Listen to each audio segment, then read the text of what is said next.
The New York Times reports that those who know President Trump are growing increasingly concerned by his erratic and bizarre behavior. The paper writes, quote, some former Trump administration officials in recent days said they were increasingly worried about the president's behavior, suggesting that it stems from rising pressure on Mr. Trump as the economy seems more worrisome and next year's election approaches. So here's the behavior that is so alarming. In just one single day, President Trump doubled down on accusations that Jews are disloyal or ignorant if they vote for Democrats.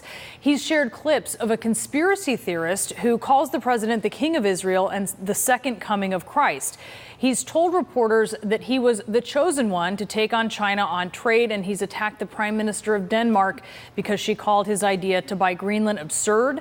He's taken an indiscernible stance on background checks for guns while bragging that mass shooting victims love him. He's threatened to send ISIS fighters to U.S. allies in Europe. And he's blamed Obama, the former president, no less than 20 times for virtually all of the problems he is facing. Our first guest, J.W. Verrett, advised the president pre-transition team. He's currently an assistant law professor at George Mason University. And as you watch, J.W., what is your reaction to the president's behavior? It's not unexpected. I mean, the guy's always had problems on his best day. I think the hope for the future is Democrats nominate someone who is moderate, who can work with Republicans, and we can get together in the post-Trump era. You know, I think the irony of the damage he's done is that the divisions he's created in trade and immigration actually open up a possibility for an event window for bipartisan reform if we can get rid of this guy. Are you talking to current White House officials? Are they concerned? I am. Current folks in the White House, Treasury Department, in my policy area and financial services. The level of concern isn't higher than it was before. I think for the most part, they tend to try to ignore him and go about their business, go about their jobs. I certainly don't think any of them are proud of him. So it's not necessarily registering anymore for them, this erratic behavior, but for you it is. It certainly looks, it's growing worse and worse. I can't explain it. Frankly, I don't really want to get in this guy's head. I'd rather kind of focus on the future, hope the Democratic Party looks toward a moderate nominee who can work with Republicans like me, and I think we could have a bright future there working on trade and immigration. I want to bring in CNN White House correspondent Caitlin Collins. Caitlin, you have some new reporting about where two of the president's closest advisors, Jared Kushner and Ivanka Trump, are amid all of this, particularly those accusations that Jews who support Democrats are, quote, disloyal or ignorant, as the president put it. Yeah, Brianna, as the president has been rotating between these controversies this week, two of his top advisors, Jared Kushner and Ivanka Trump, have been really flying under the radar, a pattern that we've seen from the two of them in the past. But of course, this week has been really a tumultuous one for this administration and this president, where there has been uncertainty over the economy, questions about whether or not the president is going to support background checks. He's been retweeting conspiracy theorists, getting in a fight with the Danish prime minister. And of course, the big one that there have been questions about, where the president is doubling down on those comments that he thinks Jewish people who vote for Democrats are being disloyal to Israel. Now, we know that based on our reporting, Ivanka Trump and Jared Kushner were in Wyoming over the weekend for a family vacation. They attended a Trump victory fundraiser on Monday, but overall, you've really seen them be essentially missing in action as the president has been facing these controversies, these questions about comments that he's made. And even though he's doubling down on the comments, especially about the one about people who support Democrats, as you saw from the White House yesterday. Now, this fits a pattern that we've seen from Jared Kushner and Ivanka Trump at times, during times when the administration tried to repeal parts of Obamacare, the government shutdown, other times where they've insisted they've been involved in these discussions, and then you see them missing publicly, and even though there are questions about whether or not they're advising the president privately. But of course, the big one has been about the comments that the president has made about Jewish people who are supporting Democrats.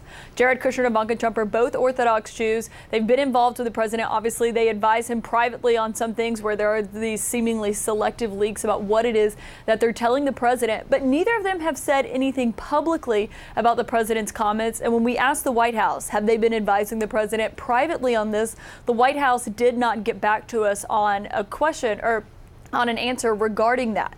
Now, we know they've advised him privately, but there are still questions about what exactly they have said to the president about this, whether or not they're going to say anything publicly. And of course, Brianna, as you know, that's been something that they have faced criticism over in the past.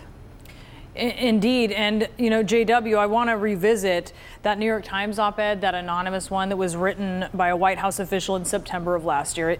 It said, quote, meetings with him veer off topic and off the rails. He engages in repetitive rants, and his impulsiveness results in half-baked, ill-informed, and occasionally reckless decisions that have to be walked back. It may be cold comfort in this chaotic era, but Americans should know that there are adults in the room. That was from almost a year ago. Are there still, in your estimation, adults in the room? I still have some respect for, yes, adults in the room, people who went into this because the guy is president for 4 years. There's no getting around that. Congress is not going to move on impeachment, obviously, at this point. They're trying to do the right thing. They're trying to implement good policy and keep things from going off the rails. But the public apologists for the worst of Trump's impulses, I think there's not much hope for them, and I think the world's going to remember the decisions they make now. The former White House Communications Director, Anthony Scaramucci, suggested that the cabinet invoke the 25th Amendment. So that would deal with replacing a president due to death, or in this case, as he's making the argument, incapacity. As an attorney, is there anything to that? I mean, absent some finding by a physician, I don't think we go there. I don't have any information for that. But I do think it's been very dangerous the way he's flirted with the idea that post-election, if he loses, he would challenge the legitimacy of the vote and may not step down, may not leave. I don't think that would be successful. I don't think the Secret Service would stand for it. I don't think the Armed Forces would stand for it. I don't think the cabinet or the Congress would stand for it. But it is dangerous that he's talking about that right now. It is. We do want to know when he does have these moments where he's behaving particularly erratically, why is that? And there are folks, even in his corner, who suggest that this is because of this pressure right now due to the economy, questions about when a recession will happen, if that's something that could happen before the election. Before that, his erratic tendencies were explained as being linked to the Mueller investigation and the pressure that he was being put under there. Does it matter, though, to you, the reason why? It's a high-pressure job. It's the most high-pressure job in the world. An investigation, lots of presidents have worked under investigations and at the same time accomplished tremendous things. I don't think it matters. I think it's irrelevant. So I don't think there's any excuse for his behavior, no. J.W. Verrett, thank you so much for coming in. Really appreciate it. Good to be here. And Trump's unconventional presidency and troubling tactics could lead to something that we have really never seen, a serious inter-party primary challenge to a sitting president. Right now, former Massachusetts Governor Bill Weld is the only official challenger. Then there's former South Carolina Congressman and Governor Mark Sanford, who is considering a run. He wants to bring in spending and deficit debt into this conversation, but still says that he would vote for Trump over a Democrat. Now there's former Illinois Congressman Joe Walsh, who says that he should know by around Labor Day whether he's going to launch a primary challenge to President Trump. And he spoke today with CNN's John Berman. The Republican Party will always regret the fact that they did not call this man out. Somebody has to. If you feel that way, are you running against him? I'm strongly considering it. There are bigger names than me. There are bigger former senators and members of Congress, but none of them have the courage to step up and challenge him. John, this is the time where somebody's got to be brave. Trump's a bully, and he's a coward. And the only way you beat a bully and you beat a coward is to expose them, is to punch them. Donald Trump's been a con man his whole life. Again, for the life of me, John, I don't know why any other Republican can't say this. I think a good challenger can win. Again, John, only if they make the moral case. This guy's unfit. He lies every time he opens his mouth. If you're not going to say that, then don't even challenge Trump. Is it worth running, though, even if you can't win? Yes. Sarah Longwell is with us. She's a Republican strategist and executive director of Defending Democracy Together. This is an organization with a goal to take Trumpism out of the Republican Party. So you have been looking for someone to challenge the president. Here's Joe Walsh. Is he the guy? Joe Walsh is an interesting candidate, especially because in 2010, when he was in Congress, he was actually like a proto-Trump, somebody who was saying really incendiary things, called President Obama a Muslim.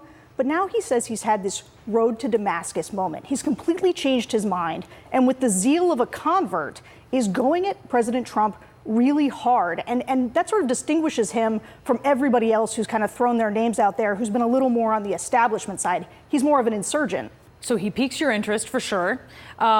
He says it doesn't matter. You heard him there. He says it doesn't matter if a Republican wins, that really the fight is very important as well. Why run then if you're not aiming to win? Well, I don't think you can. Yeah, I've always agreed with this idea, actually, that somebody should run regardless of whether or not they can win. I mean, Ronald Reagan ran in '76, and he really laid down a predicate for what the future of the Republican Party was going to be. And I've always thought that somebody like Governor Hogan or Ben Sasse could really do that. Now, I think Joe Walsh is making a different calculation, and he's saying, I'm ready to have a bar fight with President Trump, which is kind of a different thing altogether. A different thing. You're talking about a very sort of thought out, laying the roadmap for the future.